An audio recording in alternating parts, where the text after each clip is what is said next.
જૂનાગઢથી મહત્વના સમાચાર સામે આવ્યા છે કે શહેરની જેલમાં કેદીઓ વધતી ભીડ અને બાથરૂમ સહિતની સુવિધાઓમાં ખામીને કારણે હડતાલ પર ઉતર્યા છે। ત્યારે અનિરુદ્ધસિંહ બાપુ સહિત કેટલાક કેદીઓને વીઆઈપી સુવિધા મળતી હોવાનો આક્ષેપ સામે આવ્યો છે। જો કે જૂનાગઢ જેલ અધિક્ષકે સ્પષ્ટતા કરી છે કે કોઈ પણ કેદીને વિશેષ ટ્રીટમેન્ટ આપવામાં આવતી નથી અને સુરક્ષા કારણે થોડા કેદીઓને અલગ રાખવામાં આવ્યા છે। આખરે કેદીઓ સાથે ચર્ચા બાદ હડતાલ સમાપ્ત કરવામાં આવી છે અને જેલમાં પરિસ્થિતિ નિયંત્રિત થઈ છે।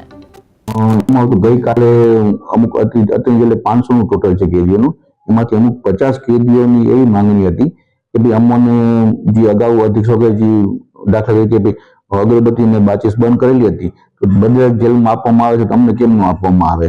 એટલે એક માંગણી એવી હતી અને બીજી માંગણી એવી હતી કે ભાઈ અમને બને ત્યાં એક યાર્ડમાં બીજી યાર્ડમાં જવા દેવામાં આવે અથવા થોડીક છૂટછાટ આપવામાં આવે, પરંતુ નિયમો અનુસાર અમે જે કેદીને જે મળવાપાત્ર સુવિધા છે તો આપવામાં આવે જ છે।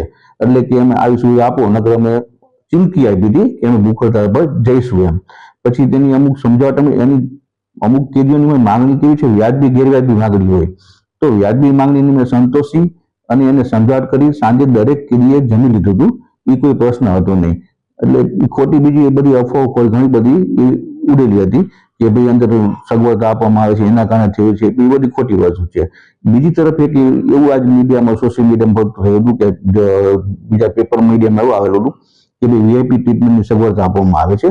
તો એ કારણસર જણાવવાનું કે અમુક દાખલા તરીકે અંદુસિંહ જાડેજા છે, એમાં ગઈકાલે અમુક અત્યારે જેલે 500 નું ટોટલ છે કેદીઓનું, એમાંથી અમુક 50 કેદીઓની એવી માંગણી હતી કે ભાઈ અમને જે અગાઉ અધિક્ષકે જે દાખલા તરીકે અગરબત્તી ને માચીસ બંધ કરેલી હતી તો બંને